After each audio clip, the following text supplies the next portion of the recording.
Alors José, c'est jusqu'à la fin, jusqu'au mois de juin. La fin de saison et basta. La fin de saison et basta. Non mais attendez, on va pas aller plus vite que la musique. L'avantage avec José, c'est qu'on se connaît bien, on s'apprécie, on est totalement en phase. Et aujourd'hui, il a vraiment un discours qui porte auprès des joueurs, si j'en crois les retours qui nous sont faits par nos joueurs. Donc là, il a une mission importante qui lui est donnée, c'est essayer de remonter vers le trio de tête et de faire une performance dans une des deux coupes.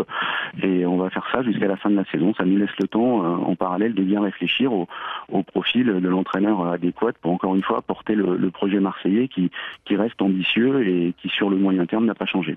Donc l'entraîneur ne changera pas avant la fin de la saison. C'est ça que vous venez de nous dire, Vincent Labrune. A priori, non, ça c'est clair. Jusqu'à la fin de la saison, il sera là. Et quand lui, José, dit ce sera le mois de juin la limite, est-ce que la possibilité que vous essayez de le convaincre de continuer la saison prochaine existe, oui ou non?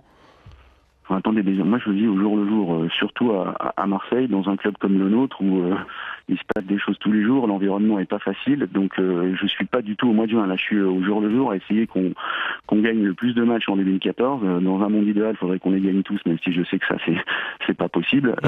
Donc aujourd'hui on va gérer le quotidien, on va prendre les matchs comme ils viennent, on va essayer de prendre nos points le plus vite possible et il sera largement temps de se poser tout ce type de questions au fur et à mesure que les semaines s'écouleront. Pour l'instant, il est l'homme de la situation jusqu'à la fin de la saison. C'est lui qui va au bout de cette mission-là. On n'est pas, il y a un léger mieux. On n'est pas, c'est pas Byzance, mais si on est honnête sur les 5 derniers matchs, le premier match on s'est incliné à la 87e contre Dortmund, en ayant joué à 10 contre 11 l'essentiel de la rencontre.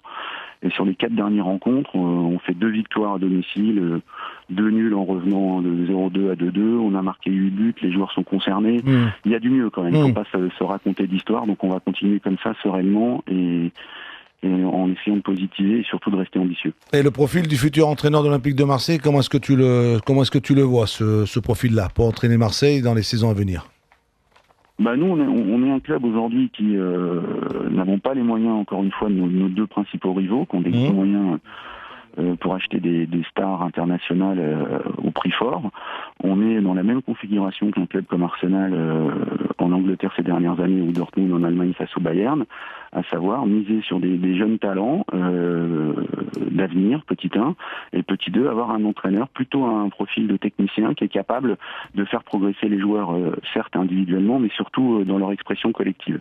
Je pense que ce qui nous a manqué là sur cette première partie de saison, c'est qu'on a un équilibre d'équipe qu'on n'a pas su trouver. Donc, et le profil sera plus quelqu'un encore une fois d'un technicien qu'un meneur d'hommes. Tel qu'on peut l'entendre généralement. L'événement sur RMC ce soir, comme tous les jours à 17h30, c'est Vincent Labrune, président de l'OM. Alors c'est le mercato, on veut tout savoir. Il faut aller au marché, mais on va acheter ou pas? On a bossé, donc on a quand même quelques dossiers à vous soumettre, Vincent. On sait que l'OM a des moyens limités et cherche à se faire prêter des latéraux. La première recrue que cherche Vincent, c'est un jardinier. Tu sais, ça c'est le... Ça c'est clair. Ça c'est clair, ça on a vu. Faudrait peut-être qu'un jour on m'explique comment. Vas-y mon petit Pierrot. Donc des latéraux en prêt. Alors on parle du Sochalien Corchia. Qu'en est-il? Écoutez, Corchia c'est assez simple. Jordan Ayew nous a fait part de sa volonté d'aller jouer à Sochaux. On a accédé à sa demande. Ça c'est le 4e mercato consécutif qui souhaite être prêté. On avait refusé les 3 fois précédentes parce que c'est un garçon sur lequel on mise beaucoup. Et là on lui a laissé cette opportunité pour qu'il ait plus de temps de jeu. Dans la discussion avec le président sochalien, on lui a fait état de notre volonté éventuellement de prendre Sébastien Corchia en prêt. Il nous a dit qu'il ne souhaitait pas le prêter mais qu'il souhaitait le vendre. Fin de la conversation, partons de là. Voilà. On n'a pas prévu d'acheter de joueurs lors de ce mercato. Lors de ce mercato, non, mais en juin, il y aura quand même, j'imagine, une enveloppe. Pour Corchia, évidemment, c'est l'un des meilleurs joueurs de Sochaux, ils ne vont pas le prêter, mais un prêt avec option d'achat automatique.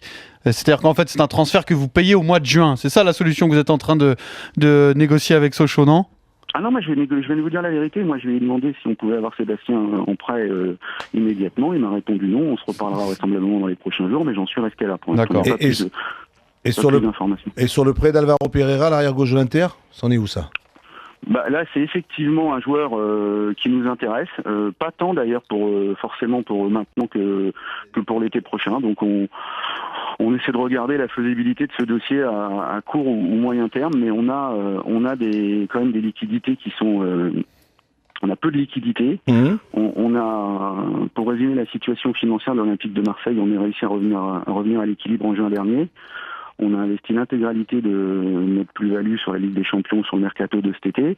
Et aujourd'hui, on est confronté à un problème majeur qui est la taxe à 75% qui a été validée le 31 décembre par le Conseil constitutionnel. Donc on a quand même 8 millions d'euros à s'acquitter en avril 2014.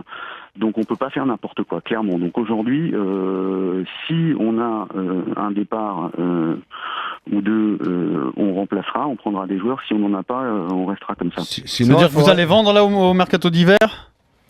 On va, vous savez, pour vendre un joueur, il y a 3 conditions qui doivent être réunies de façon impérative. La première, c'est que déjà l'Olympique de Marseille reçoive une offre importante qui nous permet d'ouvrir un sujet.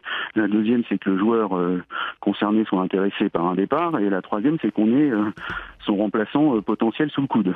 Donc en l'occurrence, aujourd'hui, aucune de ces 3 conditions n'est remplie à l'heure où je vous parle pour aucun de nos joueurs. S'il y a 2 joueurs qui sont vraiment sur le marché qui peuvent vraiment éventuellement être vendus, c'est Nkoulou ou Gignac. Ce sont 2 éléments, non? Mais Nkoulou, pour vous voir, justement, c'est bien qu'on parle de Nicolas. Nicolas, c'est exactement le cas de figure que je viens de vous dire. Ouais. Les 3 conditions sont absolument pas remplies, aucune des 3. Donc Nicolas Nkoulou, Naples nous a fait une proposition à la mi-décembre, une proposition assez importante à laquelle on n'a pas donné suite. Nicolas veut rester à l'OM, c'est un joueur important de notre dispositif. Ça fait maintenant 2 ans et demi qu'il est là, c'est le joueur de champ qui a le plus joué dans notre équipe. Donc Nicolas est là et on est très content de l'avoir avec nous.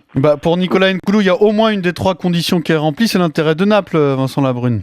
Mais il y a l'intérêt, mais je vous parlais d'offres financières, moi. Alors, une offre financière à hauteur de 12 millions de Naples n'est pas parvenue sur votre bureau ?